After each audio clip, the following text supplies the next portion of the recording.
Boa tarde a todos, sejam todos bem-vindos. Meu nome é Antônio Carlos e hoje, no dia 10 de junho de 2022, estamos iniciando mais uma reunião semanal da programação da operação. Como todos bem sabem, é uma reunião dividida em 3 blocos. Entre eles, teremos um intervalo de 5 minutos.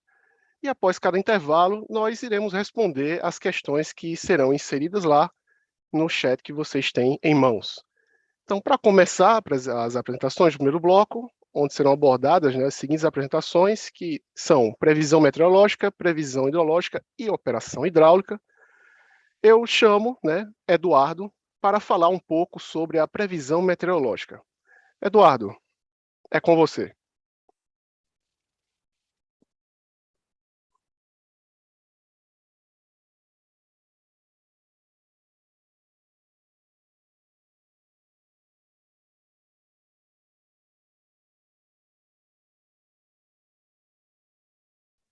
Então, podemos passar para a próxima apresentação e, em seguida, Eduardo entra em outra oportunidade. Então, a apresentação é a previsão hidrológica, né? Isso. Ô, Antônio, cara, a Ângela, ela teve um probleminha, e aí eu vou apresentar, tudo bem? Maravilha. Então, Fred, faça as honras. Então, um segundinho. Deixa eu...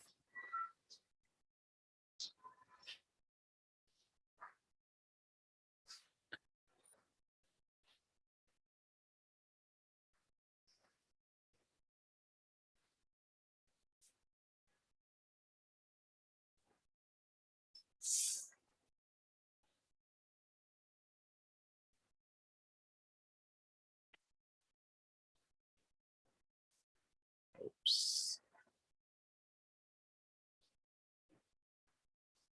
Aí. Então, boa tarde a todos.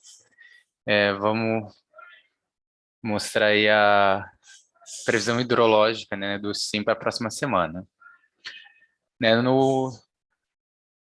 Tanto na Bacia do Grande quanto na Bacia do Rio Paranaíba, a gente não tem grandes previsões de precipitação, né? Nenhum dos modelos, nem o ETA, nem o GFS, nem o ICMWF mostra grandes volumes de precipitação.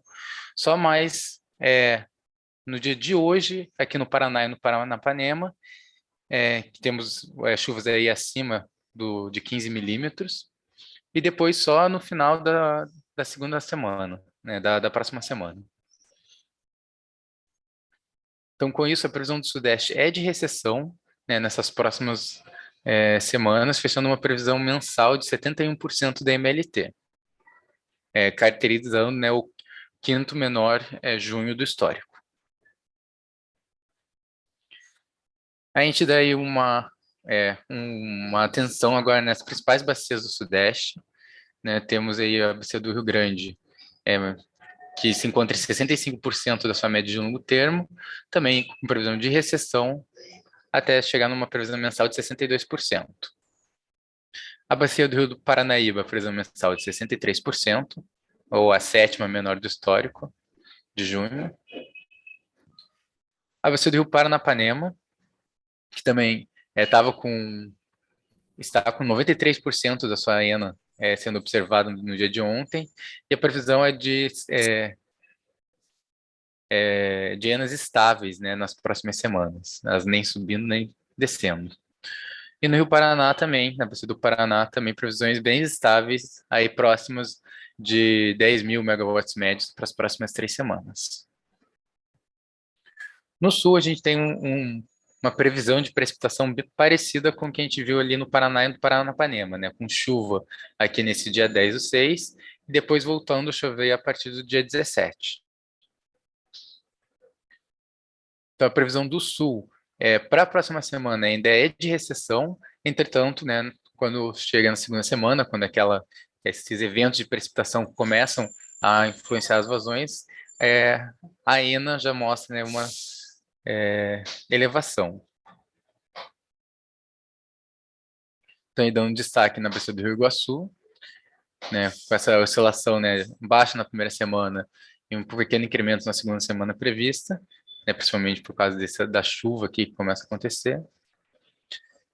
E na bacia do Rio Uruguai, também, que já se encontram com ENAs bem acima da média, A previsão, embora caia, também continua acima da média para esse mês de junho. E aí nas semanas, na segunda e na terceira semana, evasões também próximas aí do mesmo patamar dessa semana. Na bacia do Rio São Francisco e no Tocantins, sem previsão de precipitação para os próximos dias. Então, para o Nordeste, as vazões já se encontram bem estáveis em todas as semanas, né, previsão de estabilidade. E a gente chega e mostra, né, o ocupamento dos poços do São Francisco, que ajudam a gente a fazer a previsão ali para Sobradinho, que representa, né, essa parte do Baixo São Francisco que representa a maior parte da ENA do Nordeste. Então, a gente consegue ver que nenhum dos postos a gente tem aí as vazões subindo. Então, essa linha em cinza, né, que é a vazão de Sobradinho, deve continuar estável ou com pequena recessão nos próximos dias. Então, previsão para o São Francisco, só para a parte do Nordeste, previsão mensal de 64%, né, estabilidade para as próximas semanas. No Norte, a previsão é de recessão, né, estamos em 93% DMT de ENA, ainda vai caindo nas próximas semanas até fechar uma média mensal de 81%. Um destaque aí para a bacia do Rio Tocantins, né, a previsão de recessão fechando uma média mensal de 76%. Aí esse mapa ele traz, né, uma visão geral, né, das bacias do SIM, né, na próxima semana. A gente consegue ver que essa porção central aqui do sistema interligado, tudo se encontra nesses tons de laranja, que mostram previsões abaixo de 80% da MLT para essa próxima semana. Aí, acima da MLT, só aqui as bacias do sul, né, o Iguaçu, Uruguai e o Jacuí, e aqui no extremo norte, né, nas pequenas bacias do Rio Amazonas. No Parnaíba e aqui no Itabapoana e no Paraíba do Sul é que a gente tem previsões mais estáveis, né, bem mais próximas à média, na verdade. Agora, comparando a previsão, né, a previsão mensal, né, nessa revisão 2, o Sudeste ficou com um valor muito parecido com o que a gente tinha visto no PMO, né, a atualização da previsão mensal ficou em 71%. No Nordeste, vem seguindo estáveis, a previsão que a gente viu no PMO continua no mesmo valor na revisão 1 e 2. No Sul, que a gente teve maior oscilação, né, que no PMO a gente tinha previsto 190% para esse mês de junho. Na revisão 1, a revisão, né, desse valor ficou em 170%, um pouco abaixo. E na revisão 2, a gente subiu um pouco essa nossa expectativa para o fechamento de junho para 218% da MLT. No Norte, as previsões mensais para o sistema foram subindo gradualmente ao longo das revisões, né? Fechando essa revisão 2 como 81%, ou então a 27ª menor junho do histórico do Norte. Aí nesse gráfico a gente mostra um pouco as aberturas, né, dos cenários de vazões para o próximo mês. Então aqui no Sudeste, né, o menor cenário ficou em 47%, o maior cenário ficou em 159%, com o cenário médio em 75%. E a gente consegue ver pelas outras linhas que esses cenários não divergiram tanto ao longo das revisões, né, ficaram mais ou menos estáveis.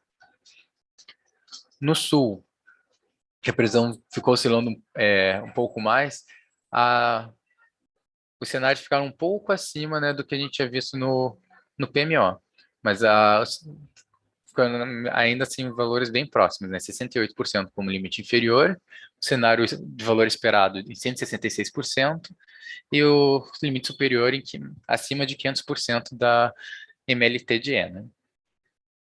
No Nordeste, os cenários ficam em 50%, 69% e 95%. E no Norte, o cenário de valor esperado em 100% da média de longo termo, podendo oscilar entre 69% e 147%. Aí tem os armazenamento dos subsistemas, né, nos últimos meses. a gente consegue ver que a gente conseguiu recuperar a maioria dos reservatórios, né, nesse período úmido, todos aí, tanto o sul, o nordeste e o norte, com armazenamentos acima de 90%, só o sudeste com armazenamento em 66% de energia armazenada. Mas os principais reservatórios do Sim aí se encontram ainda em enchimento ou estáveis, só que Três Marias que vem utilizando o reservatório nos últimos meses, né?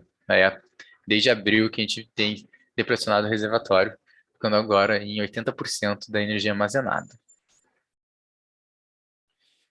Então, Tônio, era isso que tinha para apresentar por hoje. Estaremos aí para responder perguntas no final do bloco. Maravilha, Fred, muito obrigado. Vamos voltar para a nossa primeira apresentação programada, né, que é sobre a previsão meteorológica. Eduardo já está entre nós. Eduardo, a palavra e o tempo é todo seu. Perfeito, Antônio, obrigado. Peço desculpas pelo contratempo no início da reunião, mas começando aqui com a apresentação da meteorologia, né? Nessa última semana a gente teve ocorrência de chuva principalmente nas bacias da região sul, na bacia do Jacuí, do Uruguai, também na bacia do Iguaçu, pegando parte do Paranapanema e também a incremental a Itaipu. A gente também teve algumas pancadas de chuva na bacia do Madeira, tanto no lado brasileiro da bacia quanto no lado boliviano, e algumas pancadas de chuva também nas bacias da região norte, mas nas partes mais baixas dessas bacias. Em relação à geração eólica, né, a gente teve alguns dias de geração eólica um pouco mais desfavorecida, mas no geral, né, tanto na faixa mais ao norte do Nordeste, quanto na Bahia, a gente teve uma geração eólica considerável nessa última semana. Para a próxima semana, a gente tem uma condição de tempo mais seco, né? Os três modelos indicam essa condição de tempo seco predominando na maior parte dessa próxima semana operativa.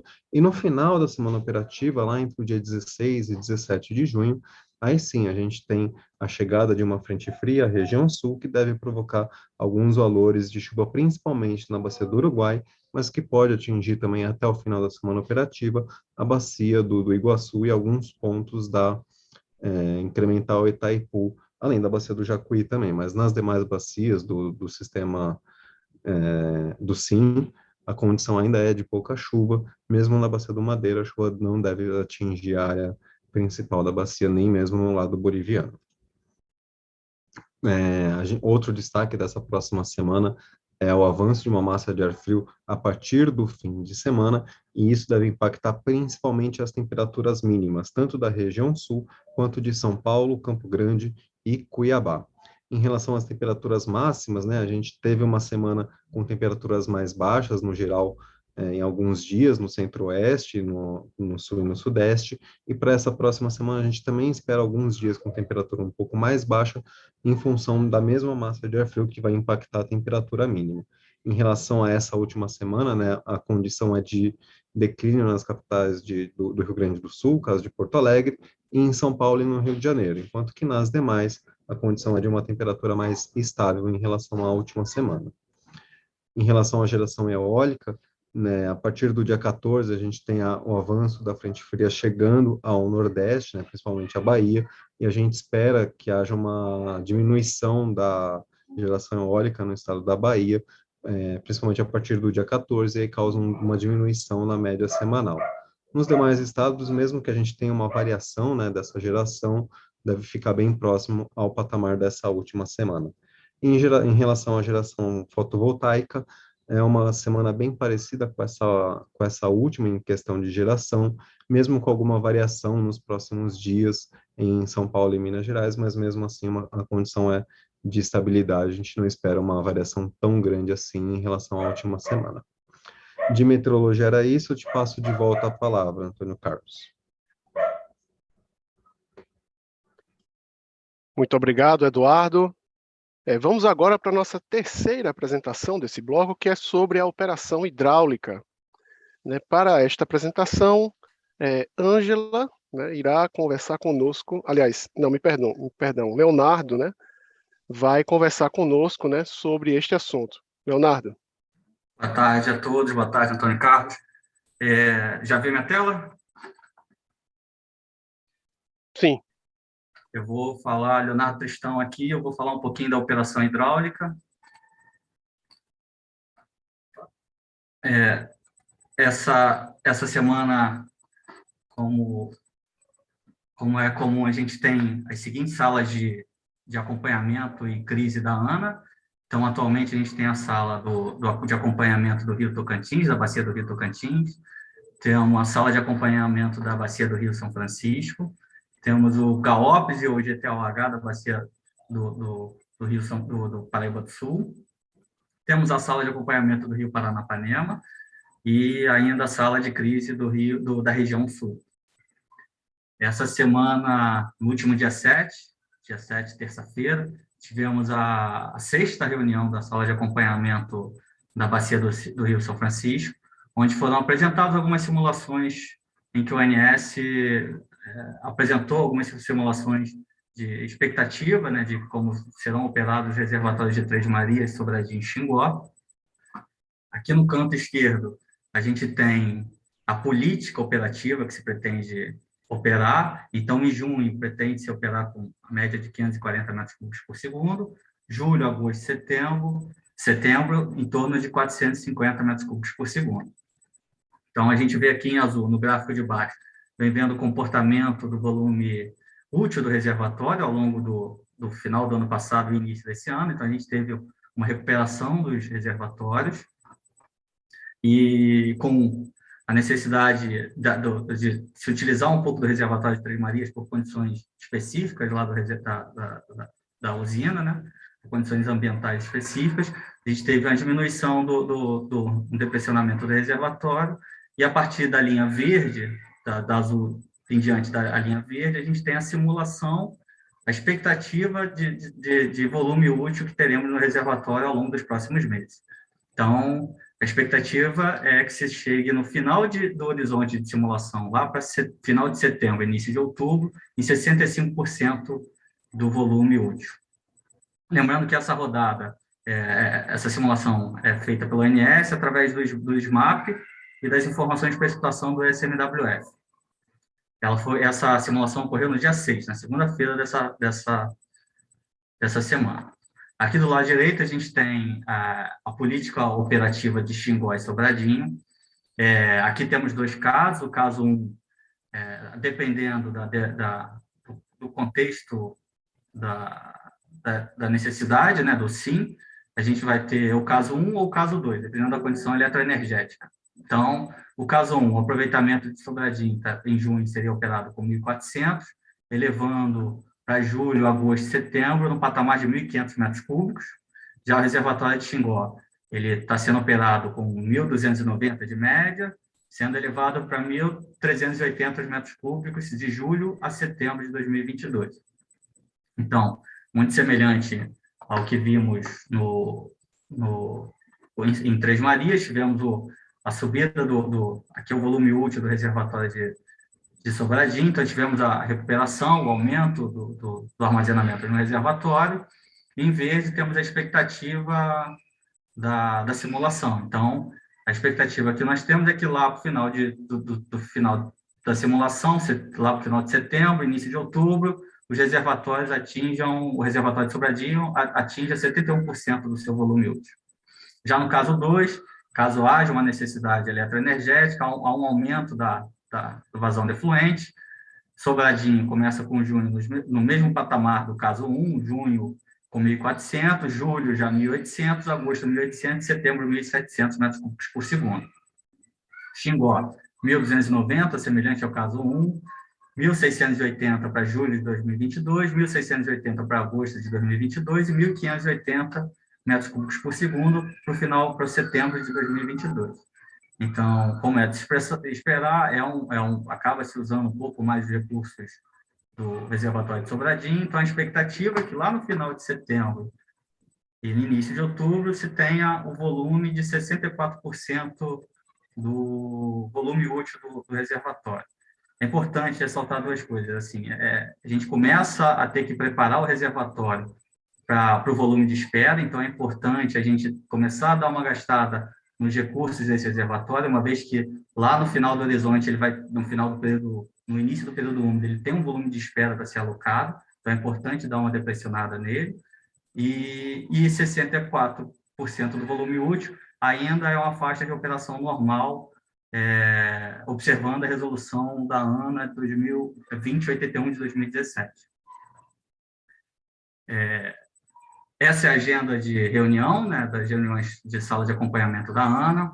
A do Paranapanema, a última reunião foi dia 26/5 de maio, a próxima reunião acontecerá no dia 30/6. Do São Francisco, a última reunião foi na terça-feira, dia 7 de junho, a próxima reunião é no dia 5 de julho. Já para o Sul, a última reunião aconteceu dia 18 de maio, a próxima reunião será no dia 22 de junho. Já para o Tocantins, a última reunião aconteceu no dia 25 de maio, e a próxima reunião será no dia 29 de junho. Além disso, é importante aqui, sempre importante refrisar, né, é importante mostrar como tem sido a operação as defluências de UPA e Porto Primavera. Em azul, a gente tem a política praticada de UPA, e em verde, a defluência de Porto Primavera. Então, atualmente, a gente segue no patamar de 3.000 de defluência, 3.100, sempre ali perto desse patamar, e Porto Primavera trabalhando com a defluência de 3.600, e é isso que se espera nas próximas semanas. Antônio Carlos, era isso que eu tinha para apresentar hoje, eu devolvo a palavra e fico à disposição para qualquer questionamento.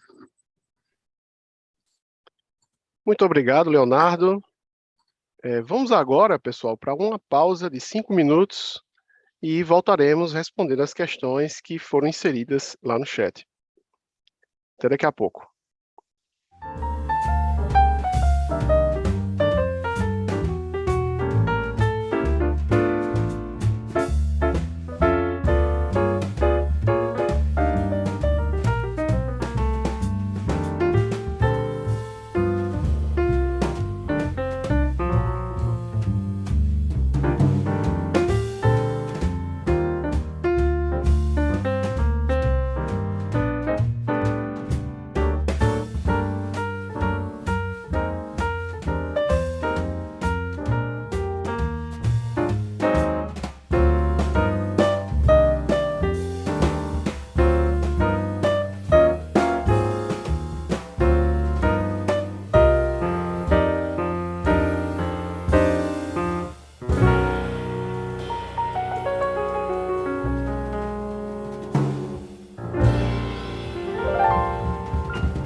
Boa tarde, estamos de volta para o segundo bloco da nossa reunião. Observamos alguns apontamentos, né, de vocês sobre a qualidade, né, da transmissão e verificamos, né, com a nossa TI aqui do ONS e verificamos que tudo está aparentemente normal. Recomendamos que aqueles que estão com algum problema, de repente, possam reiniciar a transmissão para ver se normaliza e assim vocês possam tirar um bom proveito desse nosso encontro. Temos uma pergunta, né, relativa aqui a ENA, né, do Portal de Dados Abertos do ONS. Nós ainda estamos verificando essa questão e vamos deixar para responder ou tratar essa questão no próximo bloco. Então, vamos dar início à nossa apresentação do segundo bloco, que trata justamente da previsão de carga para programação diária e acompanhamento diário semanal, né, previsão de carga para o PMO, resultados, né, do PMO e intervenções energéticas relevantes. Então, para tratar, né, para vermos aí a apresentação da previsão de carga para a programação diária e acompanhamento diário semanal, eu passo a palavra aí para Can Wei Liu, para poder conversar um pouco sobre isso. Obrigado, Antônio Carlos. Boa tarde a todos que estão nos assistindo. Só compartilhamento aqui da tela. Acredito que vocês já estejam vendo a tela já. Bom, começando primeiramente com o subsistema Sudeste Centro-Oeste, a gente teve uma carga aí, uma certa volatilidade essa semana, principalmente puxada aí pela passagem de frente fria e temperaturas mais amenas, também ocorrência de chuvas em algumas regiões do subsistema. O resultado da semana são que 92% dos desvios ficaram até 3%, um MAP de 1,42% e 43% dos desvios até 1%. Seguindo para o subsistema sul, aqui a gente teve também a passagem de frente fria, né, conforme passou no sudeste, também passou no subsistema sul, que provocou ali uma suave redução ali nas temperaturas, que não foi significativa para provocar o acionamento de carga de aquecimento, né, semelhante ao que aconteceu na semana passada.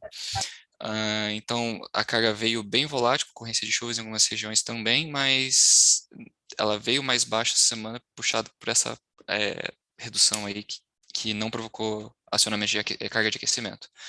Bom, 47% dos desvios ficaram até 3%, um MAP de 3,50% e 14% dos desvios até 1%.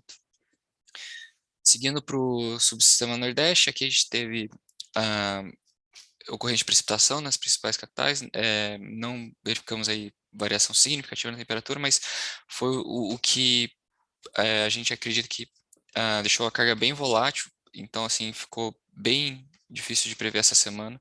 Os modelos também não tiveram um bom resultado nessa semana, nossa previsão ficou com 66% dos desvios em até 3%, um MAP de 2,48% e 22% dos desvios em até 1%. Seguindo para o subsistema norte, aqui a gente teve uma grande volatilidade aí de consumidores livres, aí foram principalmente, acredito que 2, que variaram assim, mais de 200 mega no total, então deixou a carga bem volátil, mas salvo essas movimentações aí que teve essa semana de consumidor livre, a carga veio num bom patamar aí, e o resultado da semana aí foi que 83% dos desvios ficaram até 3%, um MAP de 1,66% e 45% dos desvios até 1%, que é um ótimo resultado aí para o subsistema norte, que por ser uma carga mais baixa aí em relação aos outros subsistemas, geralmente ele é mais volátil. E aí, seguindo para o SIM, integralizando todos os subsistemas, a gente teve que as maiores ocorrências maiores de desvios foi a passagem de frente fria pelo sul e sudeste nesse final de semana, que provocaram essas volatilidades aí. Mas o resultado foi um bom resultado aí, com 89% de desvios até 3%, um MAP de 1,47% e 40% dos desvios em até 1%. Bom, eram essas informações que eu tinha que passar para vocês. Finalizo minha apresentação por aqui e devolvo a palavra.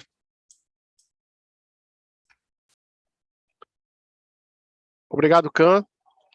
Vamos agora falar um pouco sobre a previsão de carga para o PMO. Para isso, Douglas Aranil está conosco. Douglas.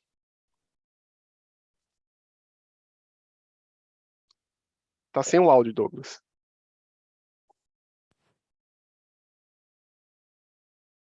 Continua sem o áudio. Me escutando? Agora sim. Perfeito. Vou começar aqui o compartilhamento da minha apresentação. Um minuto.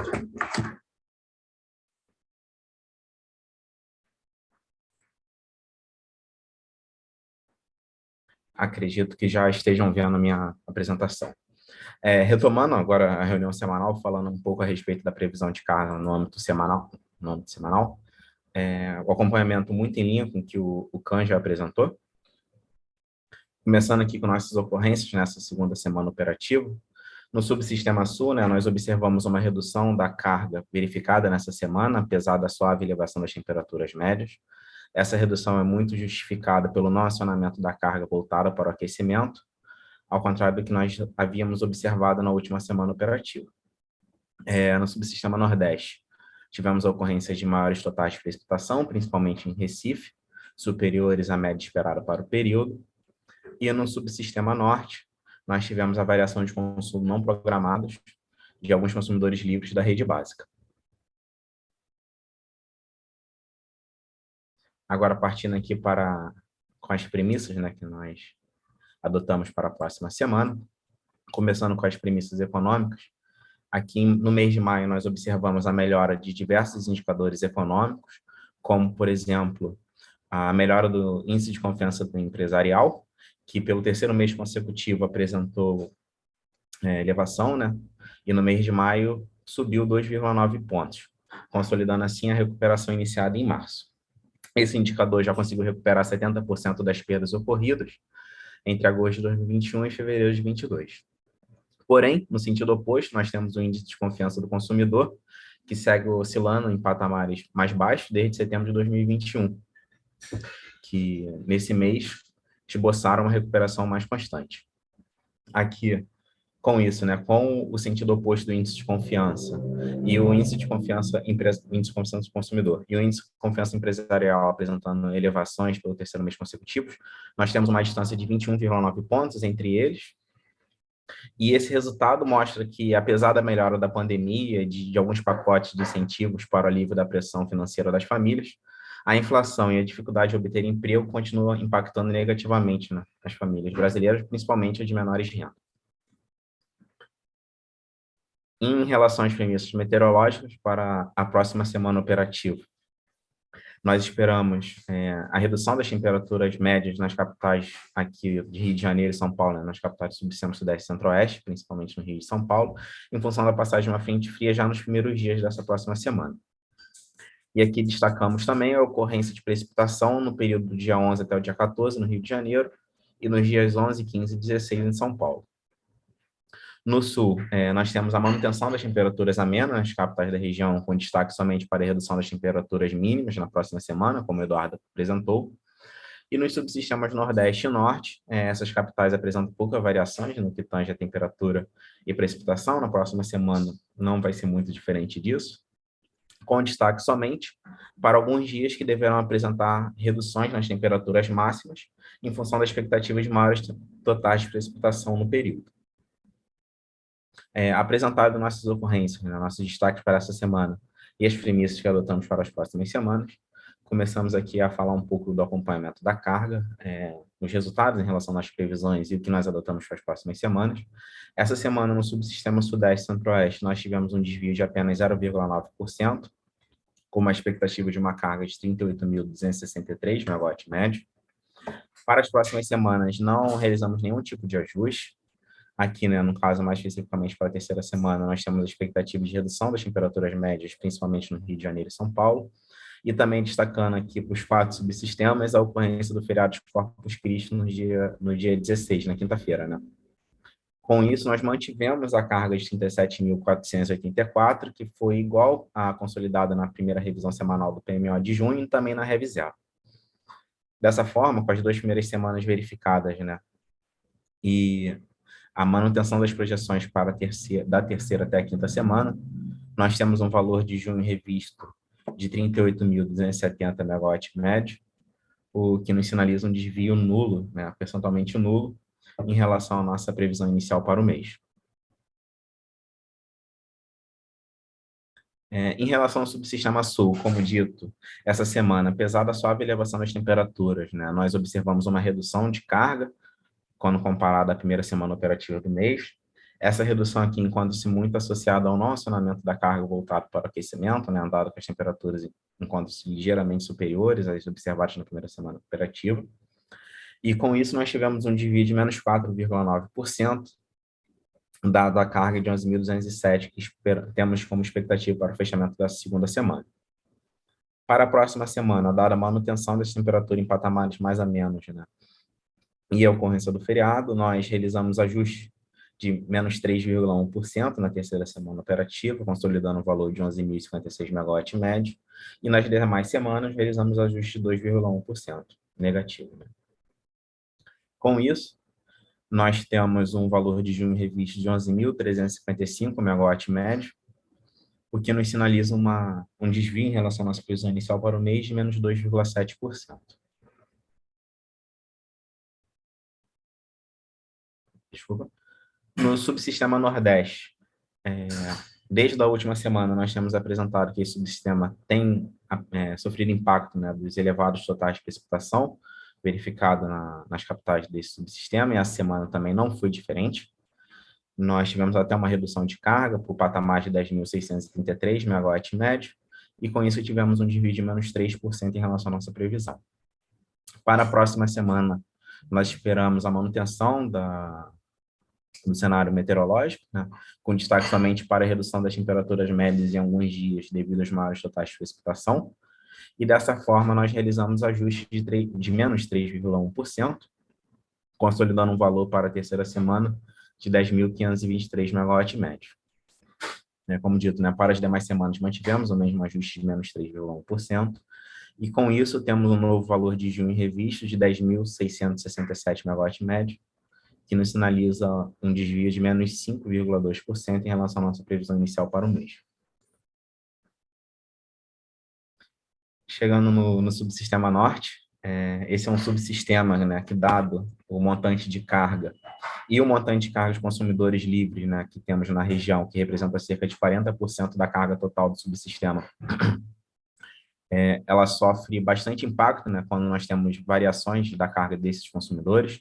Essa semana, alguns consumidores livres, como o Liu já destacou, apresentaram variações em sua carga, com destaque para um consumidor, né, que havia apresentado reduções desde a primeira semana operativa.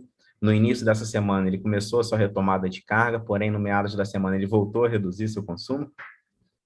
E com isso, nessa semana, nós temos uma expectativa de fechamento de 5.899 MW médio e um desvio de menos 2,1% em relação à nossa previsão. Para a próxima semana, né, nenhum consumidor livre indicou redução em suas projeções. Com isso, nós adotamos pequenas reduções de menos 1% nas projeções, consolidando um valor para a terceira semana operativa de 5.864, destacando aqui a manutenção do cenário meteorológico na região, somente destacando alguns dias de redução das temperaturas mas em função da redução, em função dos maiores totais de precipitação previstos para a região. Desculpa. Com isso, né, dado as 2 primeiras semanas verificadas e os ajustes realizados da terceira semana em diante, nós temos um valor de junho revisto de 5.932 MW médio, que nos sinaliza um desvio de menos 1,8% em relação ao nosso valor previsto no mês inicialmente. E fechando aqui no SIM, essa semana nós tivemos um desvio de menos 2%, apesar de não termos desvios significativos no Sudeste, né, que representa cerca de 60% da carga do SIM. Como todos os outros subsistemas apresentaram desvios negativos na carga, o desvio observado aqui no SIM foi de menos 2%, com a expectativa de fechamento numa carga de 66.002 MW médio.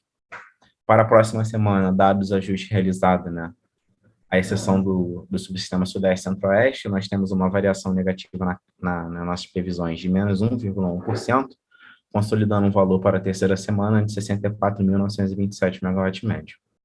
Para as demais semanas, o ajuste realizado foi de menos 1%, e com isso nós temos um valor de junho revisto de 66.224 MW médio, que nos sinaliza um desvio de menos 1,5% em relação à nossa previsão inicial para o mês. Aqui eu termino minha apresentação, agradeço a atenção de todos e retorno a minha palavra para você, Antônio Carlos.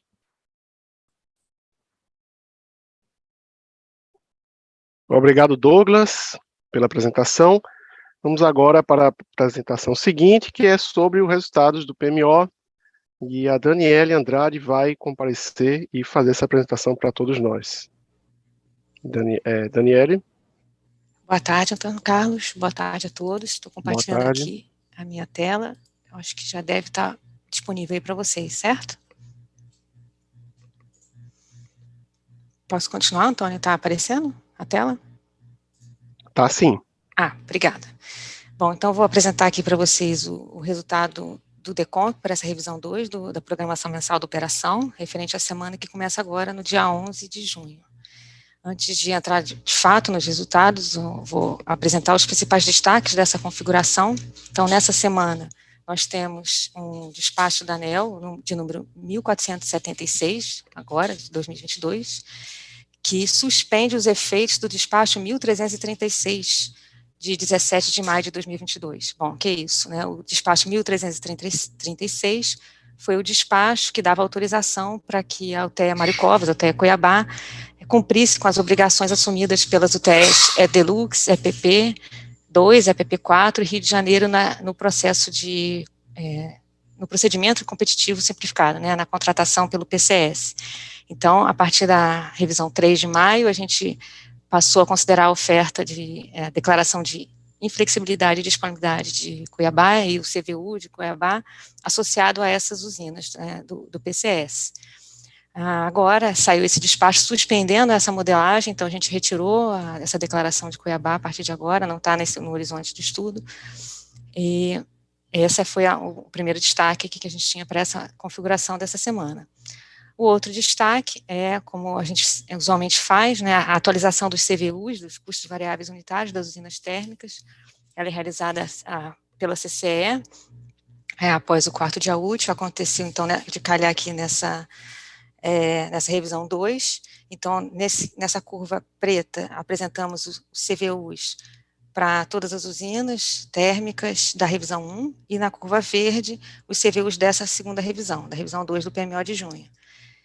Temos um conjunto de usinas com CVUs mais elevados e outras que a gente observou uma redução nessa revisão. No caso aqui, esse CVU que foi para zero, na verdade, é a usina de Cuiabá, que tinha um CVU modelado antes, representando o CVU daquelas usinas do PCS, e agora não tem mais esse CVU, por isso que há esse pico aqui para baixo. Tem agora um destaque aqui para um resumo, né, um quadro resumo que fica aqui para consulta posterior, né, dos CVUs, das principais alterações. A gente não lista todas as usinas, mas apenas as principais alterações, das usinas que tiveram alteração entre a revisão 1 e 2, e nesse quadro aqui à esquerda, os CVUs, que ela não aparece aqui nesse gráfico, os CVUs das usinas movidas a GNL, né, Santa Cruz, Luiz A.R. Melo e Porto Sergipe, né, que também sofreram alteração de CVU. Bom, partindo então agora para os resultados, né, o custo marginal de operação para essa revisão, né, o valor do CMO para a primeira semana, né, desse estudo, para essa semana que começa no dia 11, ficou em torno de R$50 por megawatt-hora, o CMO médio, cerca de R$7, mais baixo que o da semana passada. Os valores estão equalizados entre os 4 subsistemas. Nesse diagrama, a gente costuma apresentar os principais troncos de interligação entre os subsistemas, e com destaque para aqueles cujo limite tenha sido atingido. Então, nessa revisão, essa semana, apenas o bipolo norte-sudeste atingiu sua capacidade máxima, e no patamar de carga pesada apenas, que a gente destaca com esse pezinho aqui destacado no arco. Portanto, a possibilidade de transferência de energia livre entre as regiões, fazendo com que os CMOs dessas 4 regiões fiquem equalizados, né? Então, na carga pesada, nós tivemos CMOs de 51,13, média 50,29, leve R$ 49,61. Ainda em relação ao CMO, sempre que possível, a gente traz aqui uma sequência de estudos que a gente faz para identificar os motivos, os principais fatores que impactaram nessa variação do CMO. Então, a gente tinha os CMOs da semana passada, esse é o estudo, né, da semana 2, né, partindo de em torno de R$58 por megawatt-hora. Aí fomos atualizando pedaços conjuntos de dados, né? Primeiro estudo a previsão perfeita, que é aquele que a gente faz com os níveis de partida, simplesmente atualizando a base em vez de começar na semana 2, começar na semana 3 o estudo e partindo dos reservatórios como se a decisão de despacho dada pelo modelo Decomp na semana passada tivesse se realizado, né, em termos de carga e afluência. Em seguida, a gente fez a atualização da previsão de vazões, níveis de partida, carga, disponibilidade, restrições elétricas, restrições hidráulicas e outros fatores, né, que compõem o caso final. E pode-se observar que a atualização da previsão de vazões foi o fator que fez com que a gente tivesse essa redução do CMO, né, de cerca nesse caso o impacto foi de cerca de R$10 por megawatt-hora, mas tem os outros fatores com pequenas oscilações. Ao final do mês, final da semana, desculpa, nós temos esses CMOs apresentados no slide anterior. Bom, e com nessa ordem de grandeza de CMO, de R$50 por megawatt-hora, nós não temos despacho térmico por ordem de mérito, a gente tem a geração térmica total despachada no SIM de 3 gigawatts, cerca de 3 gigawatts médios, sendo totalmente por inflexibilidade. Os valores de despacho térmico por subsistema são apresentados aqui também nesse gráfico. No Sudeste, 1.361, no Sul, 327, Nordeste, 162, Norte, 1.220 megawatts médios. Além desse despacho térmico, nós também comandamos, né, o despacho dessas 3 usinas movidas a GNL com antecedência de 2 meses. Então, hoje, estamos comandando o despacho que deve ocorrer na semana do dia 13 a 19 de agosto de 2022, e para fazer esse comando, a gente faz uma consulta ao benefício do despacho dessas usinas frente ao custo variável dessas usinas. Então, o CVU é apresentado aqui nessa tabela das usinas, e também o benefício genérico dessas usinas nos subsistemas em que elas se encontram. Então, as usinas que estão no subsistema sul-sudeste, no caso sudeste, que é Santa Cruz e Luiz Melo, o benefício está em R$ 55,34 nos dois, em patamar de carga pesada e média, R$ 55,27 na carga leve. E os CVUs são bem superiores a esse benefício, portanto, não devem ser despachadas por mérito. Da mesma forma, Porto Sergipe tem um CVU de R$ 450, e o benefício em torno de R$ 55 por megawatt-hora. Então, não há comando de despacho antecipado por mérito de custo nessas usinas para essa semana, mas a UTE Santa Cruz declarou uma inflexibilidade para essa semana, então tem um despacho previsto, indicado para essa semana por inflexibilidade. Partindo agora para os resultados de energia armazenada, nesses 4 gráficos a gente apresenta os armazenamentos iniciais, estimados pelos agentes, declarados pelos agentes, os níveis de partida dos reservatórios, por subsistema, né, e os estimados pelo Decomp ao final do primeiro mês. Então, a gente no Sudeste parte de 66,1% e praticamente anda de lado e chega ao final de junho com 65,7%. No Sul, a gente mantém os 92,7% iniciais ao longo das semanas, com uma pequena variação. No Nordeste, a gente parte de 93,2%, tem uma pequena queda para o final de junho, para 91,7% da energia armazenada, e no Norte, a manutenção em níveis elevados, né, dos reservatórios desse subsistema, saindo de 98,5% até 99% ao final de junho. Também é apresentado nesses gráficos os valores esperados, limite inferior ou superior para o mês de julho, ao final do mês de julho, né, muito em função, né, coerente com os cenários hidrológicos apresentados mais cedo pelo FRED. Então, a gente tem aí uma dispersão maior no sul, né, das energias armazenadas, e menor nas demais regiões. Em relação à importação de energia, nós recebemos oferta para importação pelo Uruguai, das 2 comercializadoras aqui apresentadas, a Enel e a BTG Pactual. Nos 2 casos, as ofertas foram divididas em 6 blocos, totalizando 250 megawatts cada um dos ofertantes, e os CVUs por blocos são, conforme apresentado aqui nessas tabelas, variando entre R$ 487 por megawatt-hora até R$ 2.417 por megawatt-hora aqui no caso da Enel, 491 a 2.448 aqui no caso da BTG Pactual. No caso da importação pela Argentina, a gente não recebeu oferta para a próxima semana operativa. Lembrando que essa oferta não entra nos decks na formação de preço. Passando agora para intervenções energéticas relevantes, destaco aqui as intervenções, apenas as intervenções em unidades geradoras que alteram limites sistêmicos ou que são em unidades geradoras de grande porte, né? Então, passando só para as intervenções mais relevantes, começando por Angra 2, nós temos uma parada da usina para reabastecimento de combustível, programada no período de 12 de junho até 23 de julho. Também temos uma parada da usina da UHE Cachoeira Dourada, para um pré-teste de recomposição, programado para o dia 12 de junho, e em Lajeado nós temos a parada da UG2, numa manutenção preventiva, no período de 13 a 19 de junho. Ainda no Sudeste, temos a UG11, do setor de 60 Hz de Itaipu, também uma manutenção preventiva no período de 13 a 14 de junho. A usina de Canabrava tem uma manutenção na unidade geradora 3, no dia 14 de junho. A usina de Simplício, na UG2, tem a manutenção corretiva programada para o dia 14 de junho a 11 de julho. Na usina de Telespires, temos uma manutenção preventiva na UG5, programada do período de 14 a 25 de junho.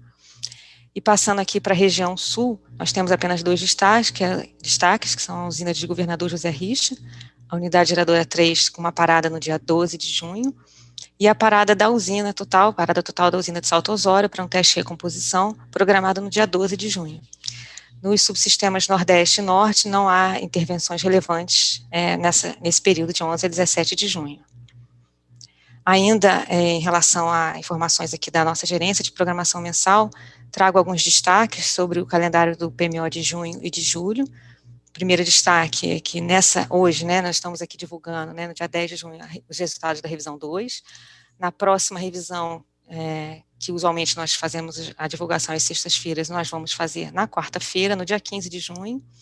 Então, é um lembrete, para os senhores que, em função do feriado de Corpus Christi, que acontece no dia 16, nós vamos antecipar todo o nosso cronograma. Então, o envio de dados para a programação no sistema web PMO vai estar aberto desde segunda-feira, dia 13, até às 11 horas de terça-feira, dia 14. Da mesma forma, em função do feriado de Corpus Christi, a reunião de análise de manutenções do mês de julho de 2022 será realizada na terça-feira, dia 14 de junho. Aí, por conta disso, a gente precisa receber os dados antecipadamente. Então, o prazo para recebimento dos arquivos para análise das manutenções do PMO de julho se encerra hoje, dia 10, às 17 horas. Eles podem ser enviados tanto aqui para a nossa caixa de e-mail, prm_manutenção, sem o cedilha e o acento, @ons.org.br, ou via FTP. Bom, era isso que eu tinha para apresentar. Eu agradeço pela atenção e fico aqui à disposição para esclarecimentos adicionais.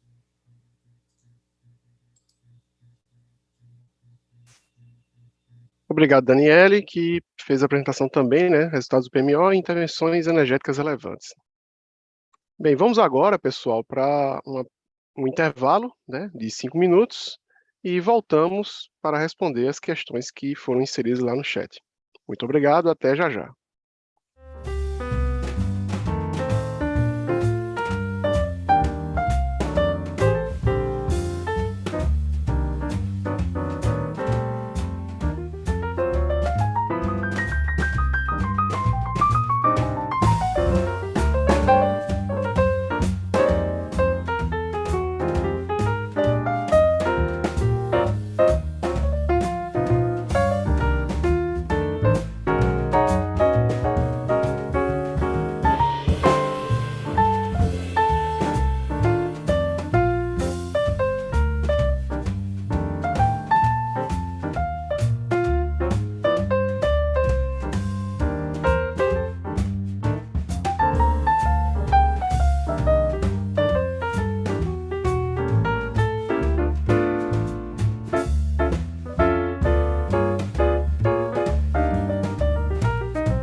Boa tarde a todos. Estamos de volta para o nosso terceiro bloco, né, da nossa reunião de hoje.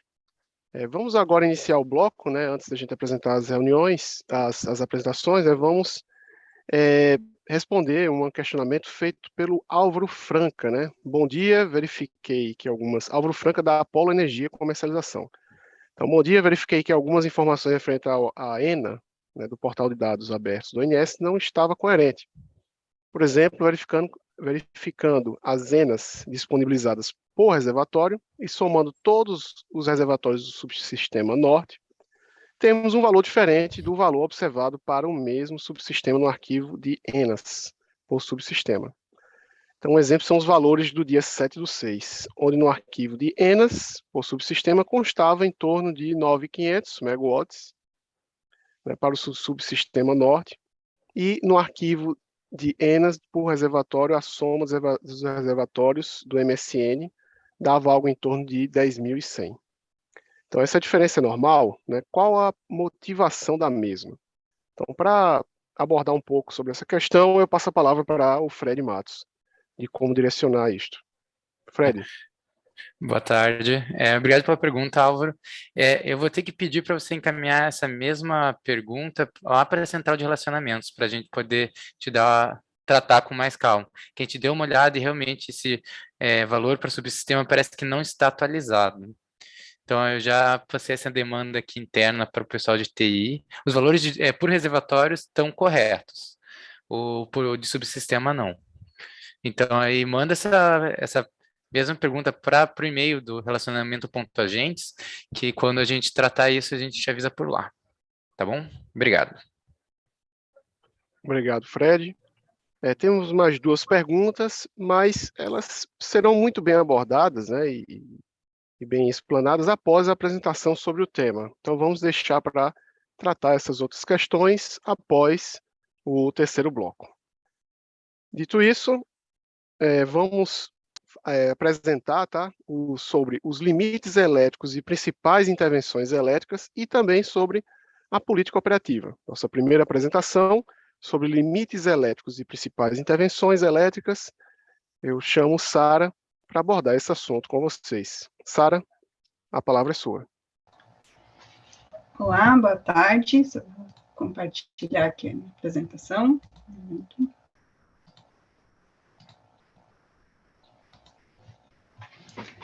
Certo, então vou apresentar sobre os limites elétricos, né, com impactos na programação e também as principais intervenções com restrições eletroenergéticas. Bom, começando, a gente tem uma barra de Janaúba de 500 kV, ela já iniciou, né, no dia 1º do 6, mas ela continua até o 11/6, que seria sábado. Isso é uma obra, né, uma atividade relacionada à obra ali da integração do complexo solar Janaúba, tá? E aqui, né, para sim suporte dinamicamente, né, as contingências com falha disjuntor no setor de 500 kV de Janaúba 3, a gente tem 3 limites aqui de fluxo, ali o fluxo Nordeste e Sudeste está limitado em 4.700, o fluxo Norte-Sudeste em 3.800 megawatts e o recebimento do Sudeste e Centro-Oeste em 8.800 megawatts. Também, né, na subestação de Janaúba 3, nós vamos ter um serviço no disjuntor 9072, esse também iniciou no dia 6/6, segunda-feira, e vai até o dia 11/6. Aqui, né, o motivo dessa intervenção é o bloqueio da proteção, né, para a falha desse disjuntor, devido às atividades que foram apresentadas anteriormente, tá? E aqui, né, os limites de fluxos que a gente tem é o fluxo Nordeste-Sudeste em 4.600 megawatts, o fluxo Norte-Sudeste em 3.700 megawatts e o recebimento Sudeste-Centro-Oeste limitado em 8.600 megawatts.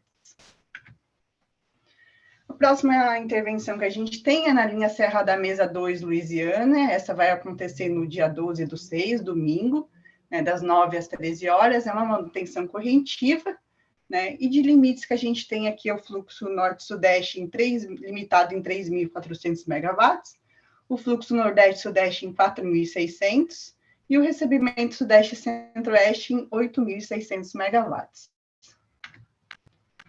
Continuando, na segunda e terça-feira nós vamos ter um serviço na barra 1 da subestação de Igaporã 3, né, aqui para conexão dos pingados da futura linha Igaporã 3-Quina, né, que é uma obra para o conjunto, uma obra de integração do conjunto eólico Quina, né, e de limites aqui que nós vamos ter é o fluxo nordeste-sudeste em 4.700 megawatts, o fluxo norte-sudeste em 3.800 e o recebimento sudeste-centro-oeste também limitado em 3.800 megawatts. Também teremos o disjuntor 702 da subestação Serra da Mesa 2, de 500 kV. Esse serviço vai se iniciar na quarta-feira, dia 15/6, até às 9 horas do dia 16/6, quinta-feira. Este é para uma manutenção corretiva, né, para retirar vazamento de óleo nesse disjuntor. E aqui também nós temos alguns limites, né, para que o sistema suporte dinamicamente contingências com falha de disjuntor no setor de 500 kV da subestação Serra da Mesa.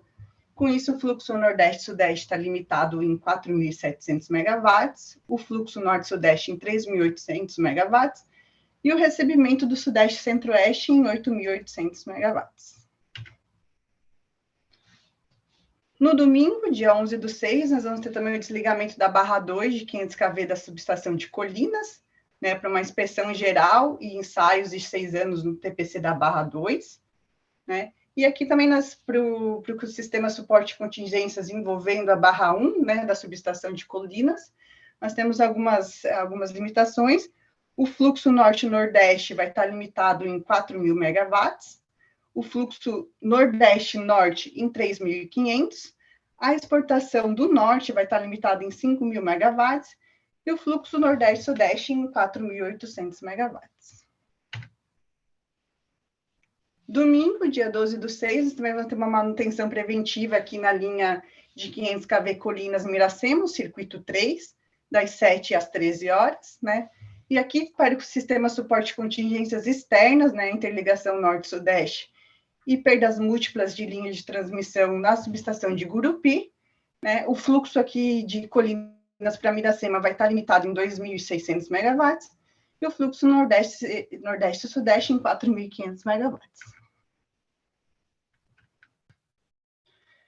Continuando, bem na quinta-feira, né, dia 16/6, né, que é feriado, né, nós vamos ter uma intervenção também na Miracema Gurupi, o circuito 3, né, para substituição da válvula de alívio de pressão do reator, né, na subestação de Miracema.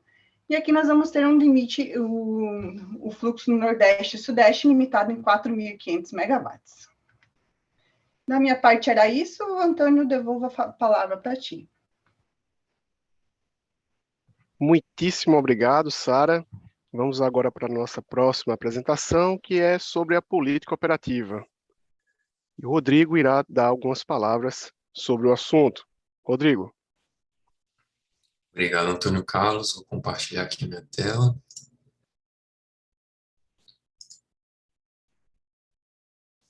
Muito bem, imagino que vocês já estejam vendo. Então, agora a gente vai falar sobre a política operativa, referente à semana do dia 4 ao dia 10 de junho, abordando aí o acompanhamento do DCEM na programação diária. Então, a gente inicia aqui a nossa apresentação, trazendo esses gráficos com uma comparação dos valores de CMO entre os modelos do DCEM e do DECOMP. Então, a gente pode observar que, de forma geral, no subsistema Sudeste e Sul, os valores de CMO do DCEM eles acompanharam os valores do DECOMP, e a gente traz como destaque, né, os valores de CMOs reduzidos em alguns patamares de carga leve.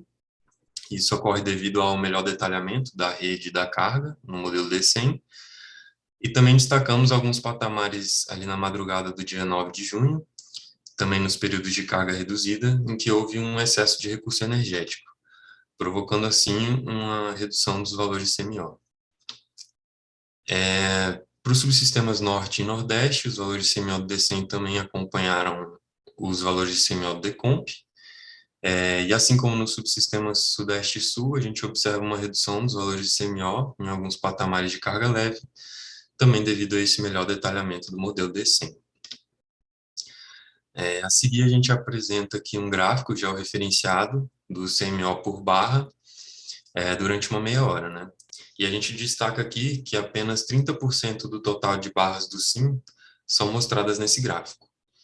Então, para as 0h30, né, do dia 10 de junho, a gente observa CMOs equalizados em todos os subsistemas, com valores em torno ali de R$ 57,00 por megawatt-hora, com exceção dos CMOs nulos, que ocorrem ali na região do Amapá, que são decorrentes do carregamento da linha de 230 kV Ferreira Gomes-Macapá, conforme os limites definidos na instrução de operação normal da área Manaus-Macapá.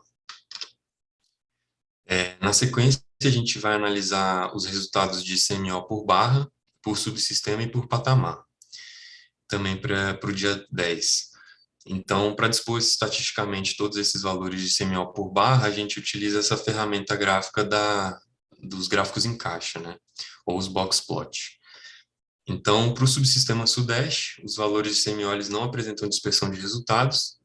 A gente verifica CMOs nulos ali no início do dia, e eles ocorrem devido a restrições de geração que foram cadastradas em SGI. Então, a gente traz aqui em destaque, são 3 SGIs, né? O primeiro deles é de Jauru, uma restrição de geração na usina hidrelétrica de Jauru, que ocorre entre 0 e 7 horas.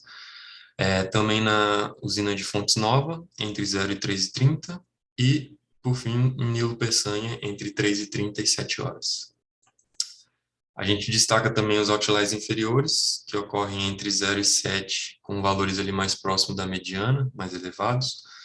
E esses outliers inferiores eles são devidos à restrição de geração na usina hidrelétrica de Nova Vanhandava, também cadastrada em SGI. E, por fim, a gente destaca os outliers superiores, que ocorrem ali entre 2h30 e 4 horas, que são decorrentes da solicitação de geração mínima no somatório das usinas hidrelétricas de Mascarenhas, Aimorés, e da usina termoelétrica de Luiz O.R. Melo. Para o subsistema Sul, a gente verifica que os valores CMO não apresentaram dispersão de resultados, bem como também no subsistema Nordeste, que não tem dispersão de resultados. E aqui, no subsistema Norte, a gente também verifica que não há dispersão, e o destaque ficam para os CMOs nulos, que ocorrem ao longo do dia, em função do limite do carregamento da linha de Ferreira Gomes-Macapá, como a gente mencionou anteriormente.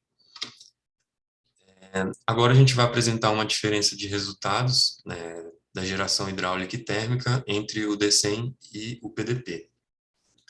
Então, para o subsistema Sudeste Centro-Oeste, a gente observa uma geração hidráulica no DECEM próxima ao PDP, e as diferenças verificadas elas são devidas a ajustes necessários para a compatibilização da diretriz da política operativa, para o fechamento do balanço do SIM e também para ajustes de Unit Commitment hidráulico. A respeito da geração térmica, a gente nota uma geração DECEM inferior ao PDP, sendo que essas diferenças elas ocorrem devido à redeclaração de inflexibilidade pelos agentes. Para o subsistema Sul, a gente observa uma geração hidráulica no DECEM superior ao PDP, e essas diferenças elas se devem a ajustes necessários para a compatibilização da diretriz da política operativa. Para a geração térmica, a gente verifica uma geração no DECEM inferior ao do PDP, e isso ocorre devido à exportação comercial das usinas térmicas de J. Lacerda, a Lacerda A, B e C, que está ocorrendo ao longo dessa semana operativa. Para o subsistema Nordeste, a gente observa valores de geração hidráulica no DECEM superiores ao do PDP, de maneira geral, e essas diferenças elas ocorrem devido a ajustes na geração dos aproveitamentos hidrelétricos devidos às diretrizes da política operativa da Bacia do Rio São Francisco, e também associado à política operativa no controle dos fluxos da região Nordeste. Para a geração térmica, a gente verifica montantes próximos no DECEM e no PDP, sendo que essas diferenças ali, quando o PDP está acima do DECEM, são devidas à redeclaração de inflexibilidade. No subsistema Norte, as diferenças da geração hidráulica elas ocorrem em função de ajustes para atendimento dos limites de transmissão, para a compatibilização da política operativa e também ajustes de Unit Commitment hidráulico. Para as usinas térmicas, foi verificada uma geração no PDP superior à do DECEM, e essas diferenças elas são devidas à redeclaração de inflexibilidade e também pela geração na modalidade de exportação comercial das usinas térmicas de Maranhão 4, Maranhão 5, Nova Venécia e Parnaíba 4. Agora, nessa tabela, a gente apresenta a geração térmica média semanal e a titulação de cada megawatt despachado. Então, nessa semana, a gente teve um total de 5,4 gigawatts média de geração térmica, com destaque para o despacho por inflexibilidade, que representa aproximadamente 48% do despacho total. Na sequência, a gente tem o despacho por ordem de mérito, que representa 29% do total. Na sequência, a exportação comercial, com 22%. Depois, o despacho por unit commitment, com 1% da geração. E, por fim, a gente tem o despacho por razão elétrica, correspondendo ali a menos de 1%, em função de restrição cadastrada em SGI também. A respeito do intercâmbio internacional, então, com o Uruguai, a gente teve exportação de energia por oportunidade, somente no dia 8, que ocorreu pela conversora de Melo. Com a Argentina, a gente teve, ao longo da semana, exportação de energia por oportunidade também, além da exportação de energia na modalidade comercial por meio das térmicas da região sul e norte, que a gente comentou anteriormente, sendo que essa exportação ocorreu pelas conversoras de Garabi 1 e 2. Na sequência, a gente exibe um conjunto de gráficos que mostram as médias semi-horárias do balanço por subsistema ao longo dessa semana operativa, do dia 4 ao dia 10. A gente pode observar aqui para o subsistema Sudeste Centro-Oeste, ele continua com uma importação líquida em todos os patamares de carga. O recebimento ele continua com uma participação relevante nesse subsistema, mas o principal responsável pela modulação para atendimento da carga foi a geração hidráulica. No subsistema Sul, houve exportação em todos os patamares, apresentando uma geração hidráulica elevada para o fechamento do balanço, isso decorrente das afluências que estamos verificando lá na região Sul. E, adicionalmente, houve exportação de energia na modalidade comercial e também na modalidade de energia vertida turbinável ou energia de oportunidade. Então, para o subsistema Nordeste, a gente foi verificado, né, o perfil também exportador de energia durante todos os patamares, isso em função da geração hidráulica e de uma geração eólica de aproximadamente 7,2 gigawatts médios. No subsistema Norte, a gente também verifica esse comportamento de exportador de energia em todos os patamares, sendo que a geração hidráulica foi o principal fator responsável pela modulação da geração. Nessa imagem, a gente ilustra o balanço médio semanal da programação, e a gente traz aqui como destaque a carga média do SIM, que foi de 66,4 gigawatts médios, que representa uma redução de aproximadamente 600 megawatts médios em relação à semana anterior, uma geração eólica de 7,2 gigawatts médios na região Nordeste, que representa um aumento de aproximadamente 600 megawatts médios em relação à semana anterior. A gente verifica também o subsistema Sul, que manteve o seu perfil de exportador de energia, com aproximadamente 2,3 gigawatts médios. A gente verifica também a exportação comercial para a Argentina, de aproximadamente 1,2 gigawatts médios, e para o Uruguai, de apenas 5 megawatts médios.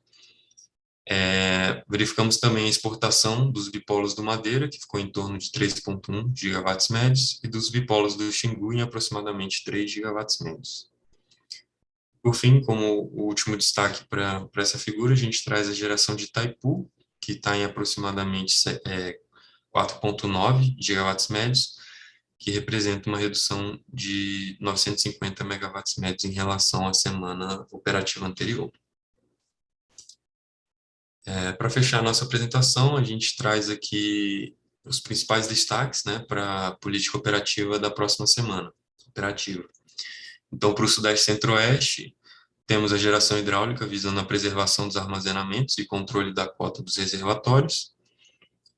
No subsistema Sul, a maximização da geração hidráulica, de acordo com os condicionantes hidráulicos, para minimizar o risco de vertimento. No Nordeste, a manutenção da exploração das disponibilidades das renováveis, com a geração hidráulica complementando as variações da geração renovável e também para o atendimento da carga, respeitando também as restrições hidráulicas e os limites elétricos vigentes. E, por fim, para o subsistema norte, a gente vai ter a exploração das disponibilidades energêticas. Bom, esses foram os principais destaques da política operativa para essa semana. Eu agradeço a atenção de todos e devolvo a palavra para você, Antônio Carlos. Obrigado. Rodrigo, muito obrigado pela apresentação. Vamos agora, pessoal, fazer uma pausa de 5 minutos, quando retornaremos, né, para responder a última bateria de perguntas. Até já.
Boa tarde mais uma vez. Estamos de volta, né, com a reunião semanal da programação da operação para respondermos a última bateria de perguntas, né, recebidas pelo chat. A partir desse momento, o envio de perguntas, né, pelo chat está encerrado. As perguntas que chegarem depois serão respondidas posteriormente, né, pela área responsável, e outros questionamentos, né, todos podem fazer através do Fale Conosco no site do ONS. Então, temos aqui duas perguntas, né, que foram feitas. Vou juntar as duas perguntas porque teremos então a mesma resposta, tá, para ambas.